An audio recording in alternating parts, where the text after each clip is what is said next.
여러분 안녕하세요. 송영순입니다. 지금부터 제가 드리고 싶은 말씀은 작금의 상황에 대한 정치평론이 아니고 한 인물에 대한 제 개인의 생각입니다. 그리고 20년의 경험의 결과를 말씀드립니다. 그 인물은 김문수입니다. 김문수는 대체 불가라는 말씀을 드리고 싶습니다. 저는 김문수를 전혀 몰랐습니다. 2004년 국회의원이 되기 전까지는. 2003년 3월 19일 이라크 전쟁이 발발했습니다.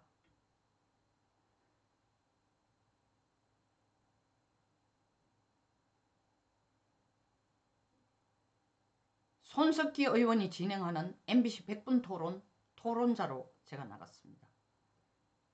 엄청나게 치열한 토론이었고 시청자율도 어마어마하게 높았다고 합니다. 제가 훌륭하게 토론했으라기보다도 그만큼 격론이 일어난 주제였기 때문입니다. 그 토론을 지켜본 사람이 있습니다.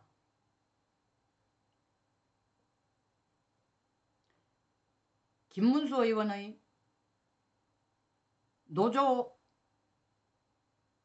노조원으로서의 활동 당시 직속상관이었습니다. 그 토론을 지켜보고 김문수 의원에게 전화를 했답니다. 한나라당에는 투사가 없어. 여기 인물 하나 있다. 목소리 내는 여자 있으니까 한번 불러봐라. 그때 김문수 의원은 한나라당 인재영입위원장이었습니다. 나중에 공천심사위원장까지 했습니다만 그런 연유로 김문수 의원실에서 보좌관이 전화해서 이력서 한 장을 들고 의원실에서 김문수 의원을 만났습니다. 김문수라는 사람을 만난 거죠.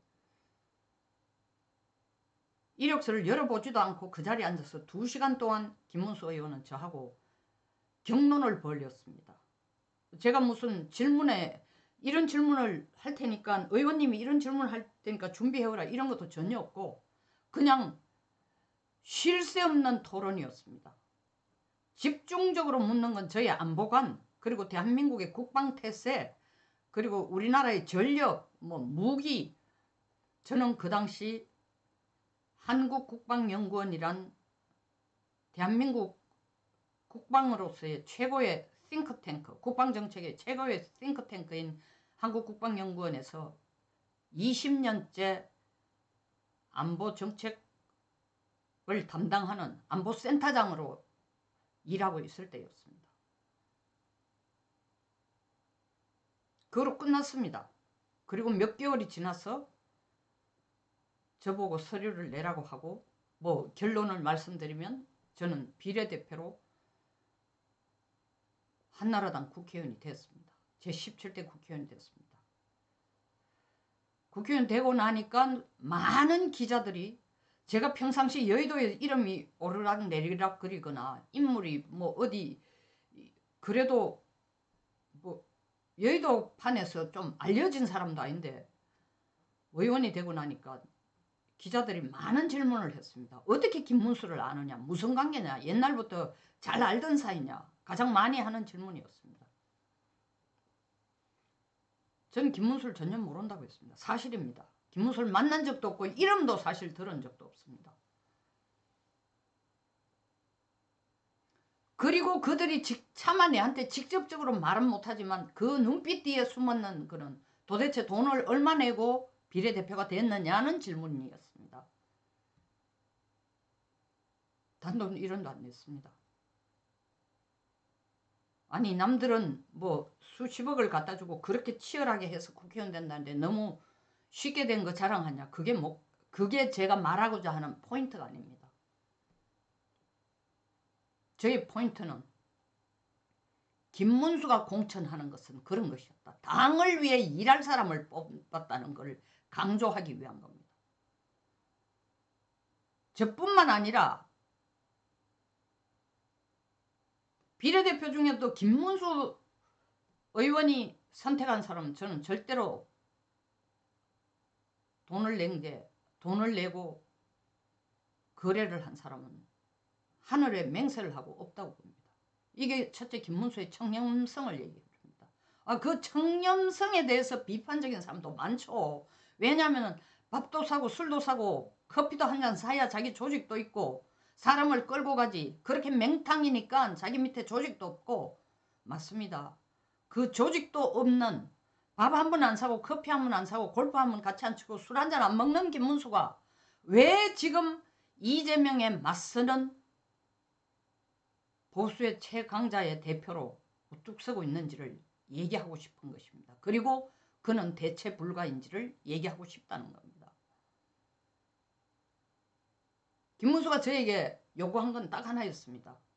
당신이 지금 가진 안보관 그리고 국가에 대한 애국심, 그것을 한시도 놓치지 말고 그걸 지키면서 당 생활도 하고 나라를 위해 일해준다는 조건으로 국회의원이 되시오. 그게 전부였습니다. 저도 약속했습니다.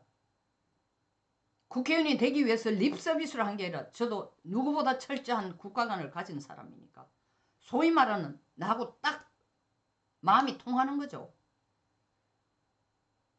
그러나 그때까지만 해도 김문수에 대한 무한 존경심은 아직 완전히 차지를 않았습니다. 국회를 들어오고 보니 이분이 뭐에 미쳐 다니느냐 하면은 탈북자 인권에 대해서 미쳐 다니더라고요. 진짜 속된 말로 미쳐 다니는 거예요. 밤도 남도 없고 자기 사비를 다 털어서 계절도 없이 국경도 없이 다니는 거예요. 그때 서경석 목사하고 같이 일을 했습니다. 근데 김문수 의원이 저한테 얘기를 하시더라고. 국방 전문가로 국방을 담당하는 것도 좋지만 탈북자의 인권을 지키는 것도 이 대한민국을 위한 거다. 그래서 나는 송년만큼 뭐 영어가 된다든가 일어가 된다든가 외국 생활을 한 거 없으니까 우리가 지금 이 활동은 한국에서 하는 게 아니고 전 세계적으로 해야 될 일이니까 송년도 여기에 동참하시오. 이건 돈 생기는 것 아니고 당신 돈 내고 활동해야 되는 겁니다. 제가 무조건 따라 하겠다고 했습니다. 정말 우리는 힘들고 고생스러운 시간을 많이 가졌습니다. 도저히 국회의원들이 그런 시간을 가질 수 없다 하는 시간들을 다 가졌습니다. 뭐 동남아 국경지대, 중국, 몽고 계절 없이 찾아다녔습니다. 그리고 중국에 있는 대사관 지하에 뭐 그들은 보호한다고 하지만 사실은 보면 거의 닭장 같은 그런 시설 속에 수십 명이니까 감금이나 다름없는 생활을 하면서 때를 기다리는 탈북자들 직접 면회도 가고 살을 애는 추위에 두만강도 가보고 어떻게 탈북자들이 건너올 수 있고 어떤 과정을 우리가 실제로 다 경험도 해보고 김문수가 눈물을 흘리는 걸 저는 딱 한 번 봤습니다. 국회 본회의장이 아니라 상임위에서 북한 인권법을 발의를 하고 설명할 때 이분이 설명을 하다가 그 법안을 설명하다가 잠깐 고개를 떨구고 한 15초쯤 고개를 떨구고 이따가 목이 메어서 다시 고개를 들면서 법안을 설명했습니다. 눈물이 맺혀 있었습니다. 저는 그때 김문수라는 사람의 인간을 봤습니다. 찔러도 피도 한 방울 안 나오고 고집도 세고 융통성도 없고 외고집적이고 속된 말로 자기 주변에 친구 하나 없고 밥 한 번 안 사고 쓸데없는 농담 한 번 안 하는 인간미라고는 손톱만도 없는 그냥 나라만 위해 사는 사람이라고 생각했는데 이렇게 깊은 인간애를 가진 사람이라는 걸 보고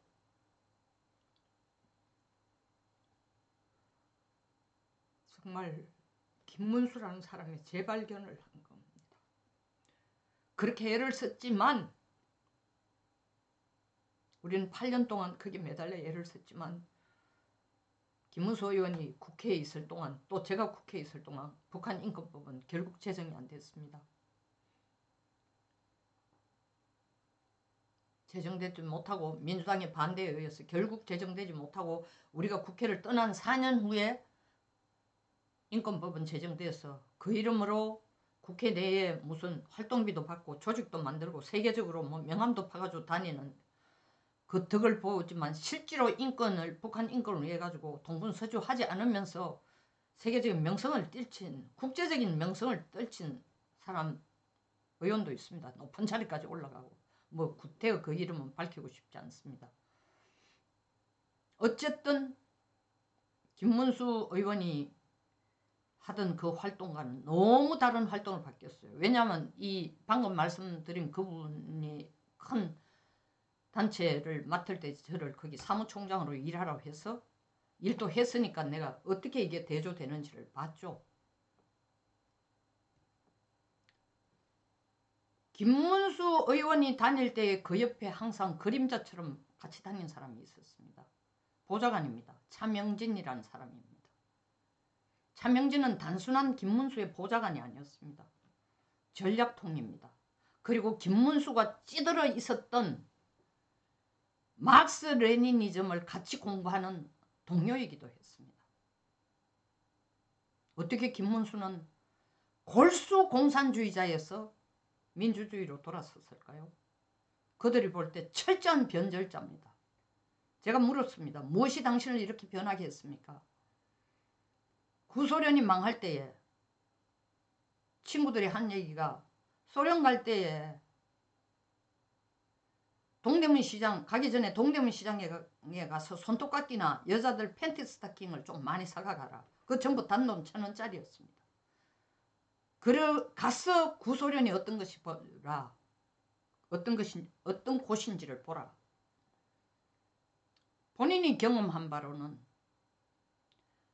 그렇게 숭앙하던 막스 레니즘, 유토피아를 만든다고 약속했던 막스 레니즘, 한치의 의심도 없이 믿었던 유토피아인 소련이 소련의 공산주의가 붕괴되고 난 뒤에 폐허가 된 소련에는 단돈 1,000원짜리 팬티 스타킹에 몸을 파는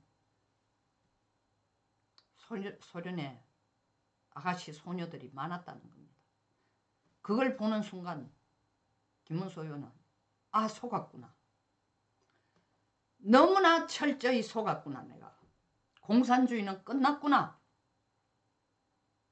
그리고 돌아와서 이분은 용기를 내서 카밍아웃을 했습니다.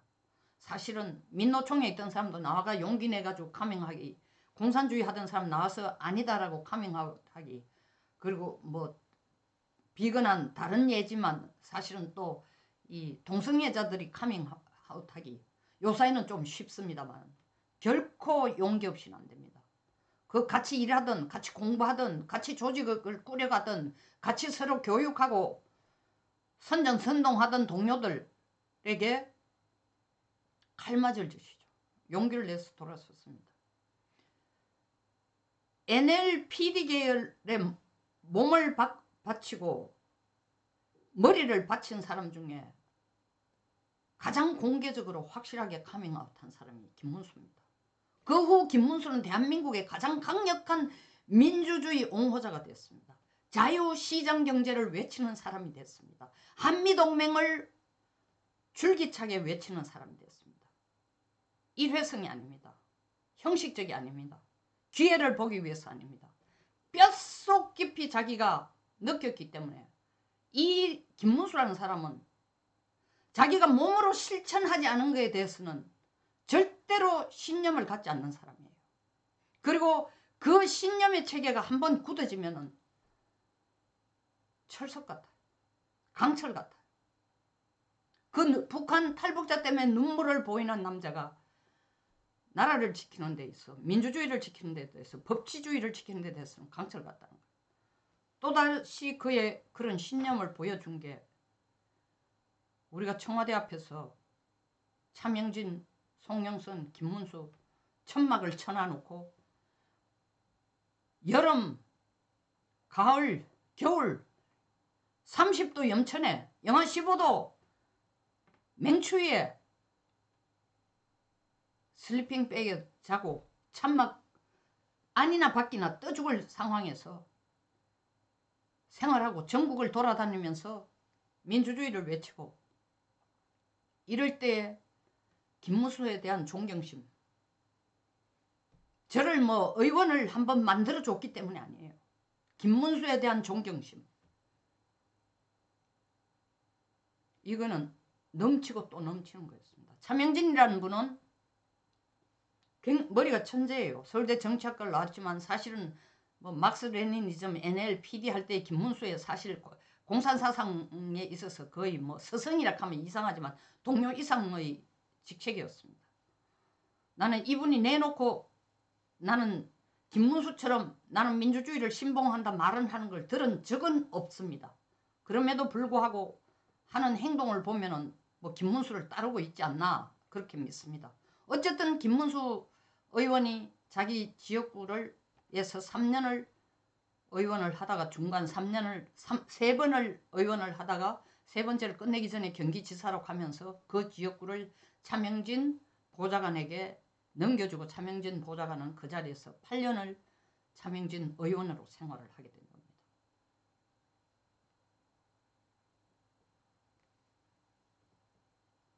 청와대 앞에 싸울 때는 문재인의 적폐, 조국을 끌어내려라는 것 때문에 싸운 겁니다. 울산시장 뭐 선거 개입이라든가 뭐 많습니다. 그대로 넘어가서는 안 된다는 거죠. 윤석열 대통령이 그때 던지고 나왔을 때 자기가 도저히 문재인과 함께 일할 수 없다라고 던져 나왔을 때와 똑같은 심정으로 우리들은 나라를 위해 몸을 던졌습니다. 그 나라를 위해 몸을 던진 결과가 뭡니까? 차명진, 김문수, 송영선 다 공천 탈락, 그리고 당에서 쫓겨나는 거였습니다. 국민의힘이라는 곳이 어떤 곳이냐? 새누리당도 마찬가지고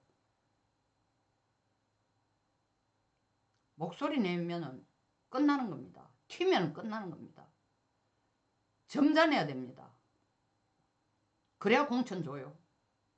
지금 방금 말한 세 사람 특징을 한번 보세요. 다 튕겨 나오고 다 잘려 나왔습니다. 버림받은 거예요. 황교안 당대표 시절. 그래서 저는 지금도 욕을 합니다. 황교안 당대표보다 더 욕을 하는 게 그 김형호라는 국회의장에게 당의 공천을 국회의원 생활 한 번도 안 해본 관료 출신 황교안이 당대표를 맡으면서 통째로 김형호에게 공천을 다 맡겼습니다. 공천이 개판 5분 전이니까 103석으로 끝나는 거예요. 김문수, 송영선, 차명진 공천 안 주면 그건 개판 공천이죠. 솔직히 말해서 내 잘난 체 하는 게 아니라 그 송영선은 빼자 칩시다. 차명진, 김문수 공천 안 주면 그건 뭐 끝난 거죠. 그들만큼 차명진은 그뿐 아니에요. 세월호 때문에도 고충을 받았지만 정교조의 마스도 엄청나게 싸웠습니다. 문재인에 저항하면서 몸으로 우리가 싸웠다는 그 이유로 환경 캠프 내에서 고분고분하지 않다는 이유로 쫓겨난 거죠. 그게 국민의힘 DNA. 그 DNA가 지금 현재 하는 행동 그대로예요. 어쨌든 이게 본론은 아니니까. 김문수라는 사람이 밥 한 그릇 안 사고 커피 한 잔 안 사고 술 한 잔 같이 안 하고 골프하면 안 치는 사람이 어떻게 지금 느닷없이 12% 높은 퍼센티지는 아니지만 압도적으로 높은 거죠. 독보적이죠. 이재명과 맞짱을 뜰 수 있는 사람으로 우뚝 솟았을까? 이건 하루아침에 이루어진 게 아니에요. 어쩌다가 시기를 잘 타서 튀어오른 게 아니라고. 우리가 김대중 대통령을 인동초라 하지만 제가 볼 때는 김문수도 또 다른 인동초예요. 내부에서 쌓아 올린 그의 저력, 그 신념, 그리고 다지고 다져서 공산주의를 철저히 맹신하다가 현실에 눈을 뜨고 자기의 국가관을 재정비한 민주주의, 법치주의 안 흔들리는 거예요. 그래서 보수 쪽에서 A, B, C, D 벌써 조기 대선이 있으면 한번 나서보겠다고 이름 올리고 카메라 앞에서 떠들고 얼굴 내밀고 이런 기회주의자들하고는 다르다는 겁니다. 상황에 따라서 왔다 갔다 하는 사람이 아니라는 거죠. 상황에 따라서 이 기회가 내게 유리하도록 하기 위해서 내가 어떻게 처신해야 되고 어떻게 말을 해야 된다는 사람들과는 다르다는 거죠. 그래서 제가 대체 불가라는 겁니다. 김문수는 자기가 뭘 하는지 정확하게 알고 있다는 거예요. 더 정확하게 말해서 김문수는 국가를 위해서 자기가 해야 될 일이 뭔지를 정확하게 알고 있다는 거예요. 그러니까 대체 불가예요. 지금 이 시점에서 이 이상을 저는 얘기는 할 수가 없습니다. 왜? 제가 지금 집중하고 있는 것은 윤석열 대통령의 무사 귀환을 위해서 제가 할 수 있는 아주 미력이지만 유튜브를 통해서라도 국민들에게 소리를 전하는 겁니다. 그게 얼마나 큰 힘이 될지 그건 알 수가 없습니다. 그러나 제 양심상 그것이 나라를 위한 길이라 해서 대통령 탄핵 심판도 끝나지 않았는데 김문수 지지율이 올라가니까 줄을 서야 되겠다? 기회를 봐야 되겠다. 결코 아니라는 거죠. 지금 거기에 눈을 돌린다 그러면 저도 똑같은 기회주의자. 다만 그럼에도 불구하고 김문수라는 사람을 왜 얘기를 하느냐. 왜 김문수가 뛰어오를까? 노동부 장관을 앉아가 지금 특히 무슨 정치 활동을 하는 것 아니야.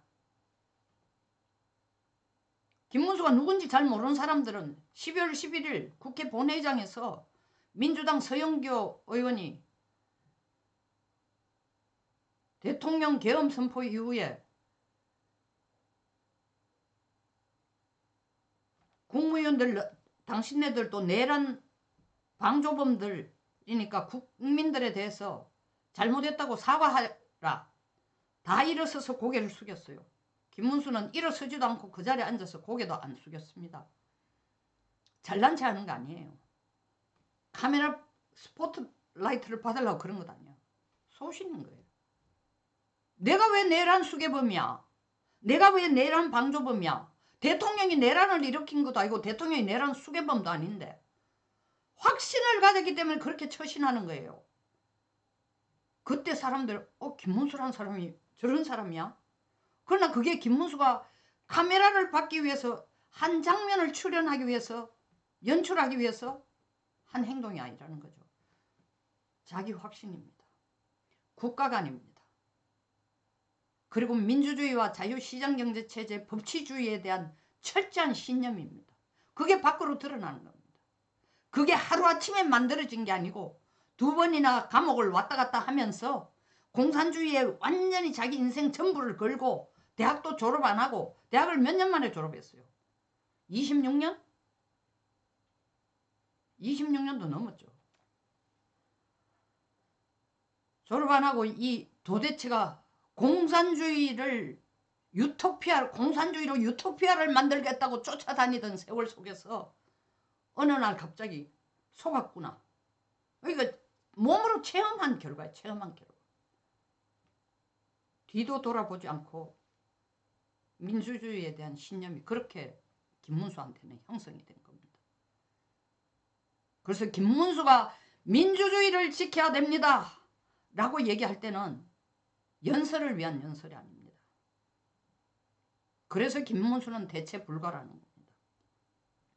그와 같은 경험을 한 사람도 없고 그런 경험을 바탕으로 해서 지금과 같은 가치관과 인생관과 국가관을 가진 사람도 없기 때문에 대체 불가라는 겁니다. 그가 운이 좋아가 그것이 뭐 대통령으로 연결이 될지 그보다는 저는 김문수가 대통령 되는 것보다 솔직하게 말씀드려서 지금 윤 대통령이 되돌아오는 게 최우선순위입니다. 그래서 김문수에게 나의 사적 감정이라든가 나의 개인적인 20년, 2004년 이후로 이 사람과의 가까이에서 경험한 걸 바탕으로 해서 숟가락 하나 꽂아보자라는 게 절대로 그 취지가 아닙니다. 그 의지로, 그 욕심으로, 그 계산으로, 그 얄팍한 기회주의적인 시각으로 이 유튜브를 찍는 건 결코 아닙니다. 지금은 오직 윤석열의 무사기한을 위해, 윤석열의 무사기한이라는 것은 바로 민주주의가 살아있다는 증거이고 법치주의가 통한다는 거고 정의가 통한다는 겁니다. 정의가 통하고 민주주의가 통하는 사회가 된다면 법질서가 바로 선 나라라면 김문수에게도 그의 운이 닿는다면 또한 반드시 기회는 올 것입니다. 그러나 그것은 나중에 논의할 거고 다만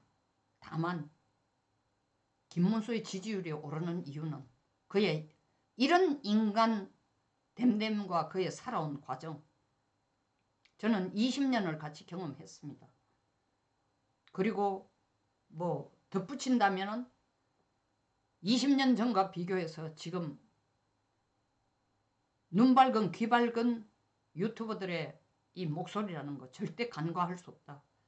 형식만 무늬만 보수인 보수 언론들의 시간 늦은 방송보다는 시시각각 국민의 양심을 바로 전달하는 이 보수 유튜버들의 영향력이 분명히 김문수를 띄워주는데도 한 몫을 하고 있지 않나 이렇게 생각합니다. 지금까지가 김문수에 대한 저의 생각입니다. 20년 가까이에서 생활하면서 살펴보고 관찰한 김문수에 대한 얘기였습니다. 끝까지 시청해 주셔서 감사합니다. 송영선TV였습니다.